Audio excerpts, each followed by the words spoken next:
Sidang kasus pembunuhan Brigadir Yosua yang didalangi Ferdi Sambo memasuki babak mendengarkan keterangan saksi ahli.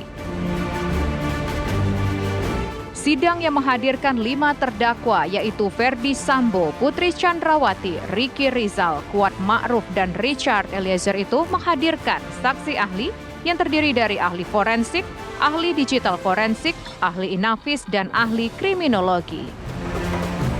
Sejumlah fakta menarik terungkap saat para saksi ahli mengungkapkan fakta. Di antaranya, kesaksian ahli forensik yang mengungkap fakta bahwa ada 7 tembakan bersarang di tubuh Yosua. 2 luka tembak, di antaranya adalah luka fatal yang membuat almarhum tewas. Sementara, kesaksian ahli digital forensik mengungkap ada sebuah grup percakapan WhatsApp dengan judul Duren 3 yang dibuat usai pembunuhan Brigadir Yosua. Sayangnya, percakapan dalam grup yang sejumlah terdakwa ada di dalamnya sudah terhapus. Akankah licennya Ferdi Sambo memanipulasi kasus pembunuhan Brigadir Yosua mampu melepas Sambo dari jerat hukum pembunuhan berencana? Tim TV One mengabarkan.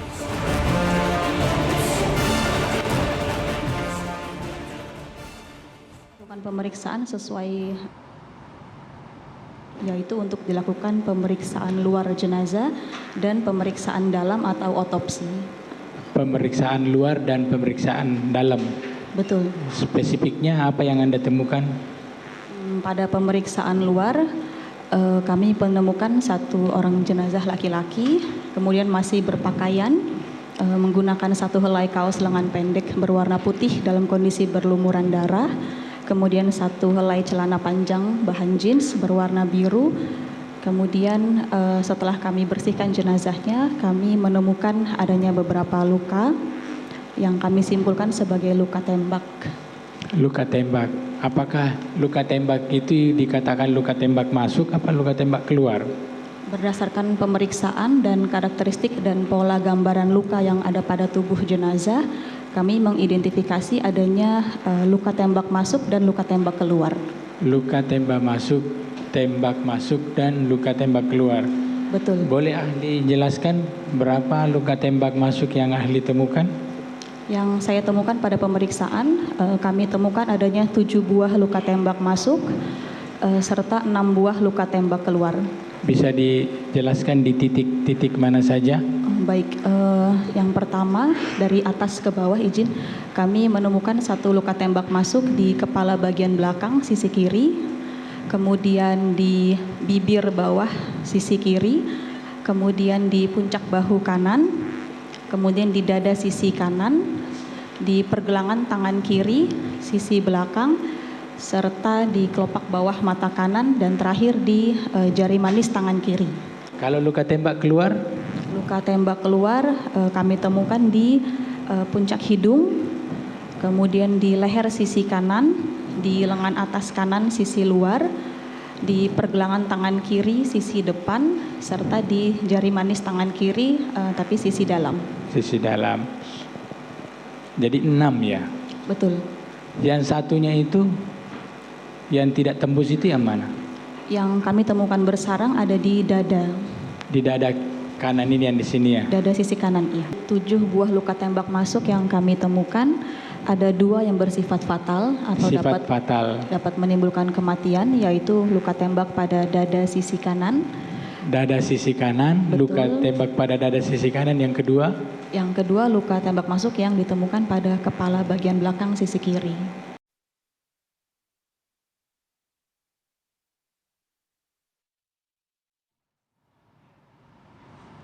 Langsung kita akan bahas hal ini dengan 2 orang narasumber yang sudah bergabung bersama kami. Di studio ada Dr. Ade Firmansyah, spesialis patologi forensik UI. Kemudian ada Prof. Hipnu Nugroho, selaku guru besar ilmu hukum pidana Universitas Jenderal Sudirman. Selamat pagi semuanya, salam sehat. Selamat sehat, terima kasih. Selamat pagi. Ya, jadi pemirsa ini Selamat untuk... pagi, Dok. Ya, selamat pagi Prof. Terima kasih sudah hadir. Selamat pagi, Mbak. Ya. Ya, terima kasih juga untuk Dr. Ade. Jadi Dr. Ade ini adalah dokter yang waktu itu melakukan otopsi kedua ya terhadap almarhum Brigadir Yosua, betul ya? Yang kemarin juga hadir di persidangan. Tadi kita dengarkan lah ya apa yang kemudian disampaikan oleh Dr. Farah ya, karena kan ada 2 saksi ahli yang dihadirkan. Ada perbedaan. Dokter Farah mengatakan bahwa ada 7 luka tembak masuk, tapi Dokter Ade mengatakan ada 5 luka tembak masuk. Ini gimana nih kok bisa ada perbedaan? Ya baik, jadi kalau saya jelaskan demikian. Saya sampaikan juga di persidangan bahwa 2 luka tembak masuk yang disampaikan oleh Dokter Farah itu sebetulnya buat kami itu adalah sebuah jalur lintasan. Jadi ketika luka tembak masuk yang ada di jari manis itu sebetulnya masih menjadi satu kesatuan dengan luka tembak masuk yang masuk dari lengan bawah kiri bagian belakang, kemudian dia keluar dari lengan bawah kiri bagian depan, dan kemudian mengenai jari manis dan jari kelingking. Jadi menunjukkan satu kesatuan. Nah, jadi seperti ini ya, kalau kita melakukan pemeriksaan, untuk kita bisa menyimpulkan apakah itu suatu luka tembak atau luka akibat kekerasan senjata api, tentunya itu harus memiliki ciri-ciri luka yang tertentu. Luka tembak masuk itu disusun oleh suatu bentuk luka yang berbentuk lubang, kemudian dikelilingi oleh kelim lecet. Itu biasanya kalau terjadi akibat luka tembak masuk jarak jauh. Nah, untuk ketika jarak dekat, itu dia akan masih ada beberapa serbuk mesio yang menempel sehingga disebut sebagai kita sebut sebagai ada kelim tatonya. Nah, pada kasus ini di mana kami sudah melakukan pemeriksaan pada sudah 2 minggu atau lebih ya, dan kemudian kita juga tidak menemukan ciri-ciri gambaran tadi lubang dan kelim lecetnya, tentunya kami tidak mungkin sampai pada kesimpulan bahwa ini adalah sebuah luka tembak masuk. Namun kerusakan yang terjadi pada jari manis dan jari kelingking itu memang diakibatkan oleh alur lintasan anak peluru, karena peluru yang ditembakkan yang mengenai lengan bawah kiri sisi belakang dan keluar tembus di lengan bawah kiri sisi depan itu tembus. Jadi pasti akan mengenai sesuatu yang ada di depannya lagi, yaitu di situ adalah jari manis dan jari kelingking. Jadi sebetulnya kalau memang mungkin di pemeriksaan Dokter Farah, saya yakin ketika jenazah itu masih segar, masih akan tampak lebih baik ya, apakah bagaimana itu masuk true and true ya, dari sini true dan true lagi di sini, tapi itu sebetulnya masih satu kesatuan. Dan yang kedua adalah yang tadi disampaikan ada di kelopak bawah mata kanan, itu sebetulnya juga merupakan sebuah rikoset. Seperti dari analisa yang kami lakukan pada pemeriksaan ini, ketika anak peluru itu keluar melalui puncak hidung, kemudian dia di mana posisi almarhum itu sebetulnya sudah tertelungkup di lantai, dan kemarin juga di persidangan saya lihat betul adanya gambaran lubang di lantai itu ya. Maka anak peluru yang dengan keluar dari hidung itu akan memantul di lantai dan kemudian mengalami rikoset dan mengakibatkan menembus kelopak bawah mata kanan. Jadi ini ada berapa luka yang lukanya itu akibat pemantulan sama perlintasan begitu ya. Nah, berarti bisa disimpulkan kalau saya tangkap dari pernyataan Dokter Ade tadi, kan disampaikan 5 luka tembak masuk itu berarti bukan artinya bisa diartikan bahwa ada 5 peluru yang kemudian menyasar tubuh Yosua. Bukan itu berarti artinya? Pasti sama. Jadi gini, ada 5 luka tembak masuk, pasti ada 5 anak peluru yang masuk. Bukan 5 tembakan ya, karena tembakan bisa lebih dari itu. 5 tembakan. Berarti kalau yang di sini tadi karena tadi sudah ada 5 luka tembakan, ada di mana? Di lengan, di badan, kemudian di kepala. Kalau di forensik bisa ketahuan nggak yang duluan yang mana? Ya, kalau di forensik kalau dari pemeriksaan kami, sebetulnya kami antara luka-luka tembak yang terjadi di bibir, kemudian di puncak bahu kanan, dan di dada, serta di lengan bawah kiri itu tidak bisa kita tentukan mana yang pertama. Tapi yang hasil penelitian kami, kita tampak sekali bahwa memang luka tembak masuk yang terjadi di belakang kepala itu adalah yang terakhir. Kenapa? Karena di situ kami menemukan sangat sedikit sekali reaksi intravital dari jaringan di sekitarnya. Serta ketika mengenai tulang belakang kepala sisi kiri itu, kita lihat alur lintasannya itu akan mengenai batang otak. Memang pada saat kami periksa batang otak sudah tidak ada lagi ya. Dan ternyata mungkin akibat kekerasan yang pertama sudah hancur ya, dan juga sudah diotopsi yang pertama tentunya kita sudah tidak bisa. Tapi memang alur lintasannya kelihatan sekali. Memang itu akan mengenai batang otak, dan kehancuran batang otak akan menimbulkan kematian yang bersifat seketika. Jadi wajar sekali ketika kita menemukan hanya sedikit sekali reaksi intravital di jaringan kulit di sekitar di belakang kepala itu. Saya mau geser dulu ke Prof. Hipnu. Prof, saya ingin tanya dulu dalam rangkaian sebuah persidangan begitu kan, ada ahli-ahli yang dihadirkan gitu memberikan keterangan sesuai dengan ekspertisnya masing-masing. Nah, keterangan ahli ini muatannya dalam persidangan itu seperti apa sih Prof? Sehingga bisa menjadi dasar pengambilan keputusan oleh majelis hakim. Ya, gini Mas Bayu. Kita dalam hukum pidana itu di persidangan adalah mencari kebenaran material. Kebenaran material itu adalah kebenaran yang sebenar-benarnya. Kan itu. Oleh karena itu, untuk mencari kebenaran sebenarnya adalah dibutuhkan ahli.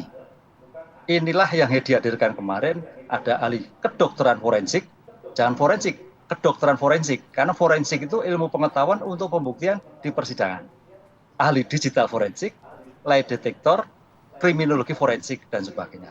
Nah, dalam ahli konteks beda dengan saksi. Makanya tadi Dr. Ade menyatakan bahwa saya itu orang hukum, nggak ngerti itu jenis tembakannya. Kan itu loh. Bagaimana tembakannya, lukanya seperti apa. Ahli di dalam suatu persidangan itu adalah memperkuat.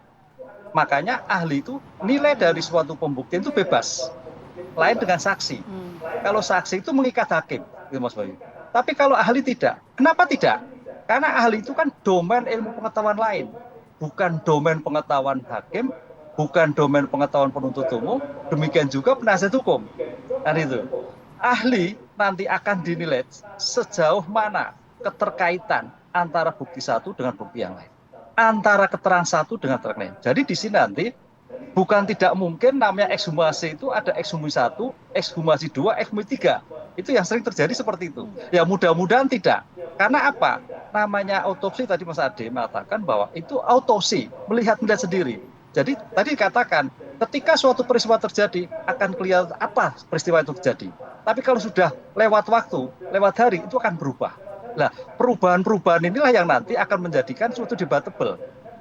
Kan itu. Oleh karena itu, keterangan-keterangan ahli yang disampaikan, hakim akan selalu menyatakan hubungannya dengan bukti lain. Jenis senjatanya seperti apa, cara tembakannya seperti apa. Ini kan di dalam suatu pengungkapan perkara tinggal 3, Mas Bayu. 1 adalah cara melakukan kejahatannya, 2 alat yang digunakan, dan motifnya. Nah, cara dan alat ini yang dibedah oleh Mas Ade tadi, bagaimana tembakannya, jenisnya seperti apa, pelurunya pun juga nanti dilihat ahli balistik, apakah itu peluru HS atau peluru Sambo. Kita lihat, nah, ternyata DNA kemarin adalah DNA HS, berarti sama dengan peluru Pak Yosua. Pertanyaannya, apakah Yosua menembak dirinya sendiri? Nah, ini kan suatu rekayasa yang mungkin ditimbul dalam rangka untuk meninggal jejak bahwa senjata yang dipakai ternyata senjata DNA-nya sama dengan DNA Yosua. Begitu, Mas. Oke, baik.